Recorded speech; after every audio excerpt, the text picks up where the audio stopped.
What is up, everyone? Welcome to Josh's Wave.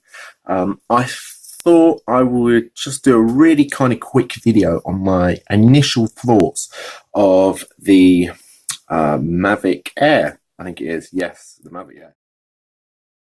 So I just watched the whole DJI event live because I am really keen on getting a drone.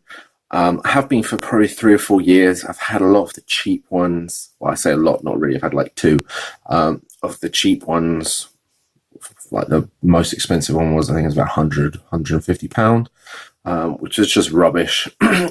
Recently, I went to a DJI hands-on kind of test event, I guess, by a UK camera shop called Jessop's. It was really, really good. It was my first experience of ever having one. And I was pretty much sold instantly then.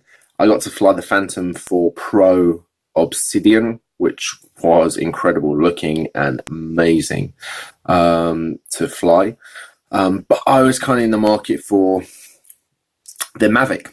I've been kind of keeping up to date on everything that was coming out, or all of kind of the blurb of the Mavic Air. And hence why kind of I watched it, because I'm in the market for one, or for a Mavic or something small. So I mean, DJI's presentation was really good, really enjoyed it. So I guess, what are my initial first thoughts on the Mavic Air? So I was kind of instantly, kind of when the presentation was going on, I saw the size of it, I was like, oh no. I mean, here's like a tiny little drone, which is going to be terrible in the wind. And that was kind of really my main concern, because I've obviously heard, like, that was what was leaning for me towards more of a Phantom than a Mavic, but the Phantom's just too big for me to travel with. Because wherever I go, if I'm traveling, it's usually on the coast somewhere. And there's always a lot of wind, and that's always my biggest concern. It's like, 1, not being able to fly the drone in the wind, or 2, using it in the wind and it getting blown off or not affecting the footage.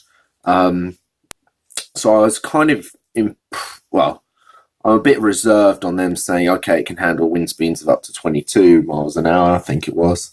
And then the adventure photographer, I can't remember his name. But what was kind of quite interesting, or what I gathered from some of the video footage, particularly I think there was one of someone like sandboarding, and you could see there actually the wind blowing the sand through, which was interesting, because obviously it would suggest then that there was quite high wind, or at least enough wind to blow that sand off. Which the Mavic was then dealing in. I mean, also that adventure photographer guy, he also mentioned that he used in high wind speeds through like a canyon over water as well, which is kind of like what, not necessarily through a canyon what I'd use, but on the coast. So that was a pull for me. I'm still kind of skeptical, because for me at the moment, cashing out like $1,000, unfortunately it's £1,000, not $1,000 for me here in the UK, on a drone like that is without really kind of seeing or knowing exactly its capabilities, is too much for a risk for me right now. So I think also I want to see some people's videos and comparisons of people who already have the Mavic Pro and compare it with the Mavic Air and see what their thoughts are.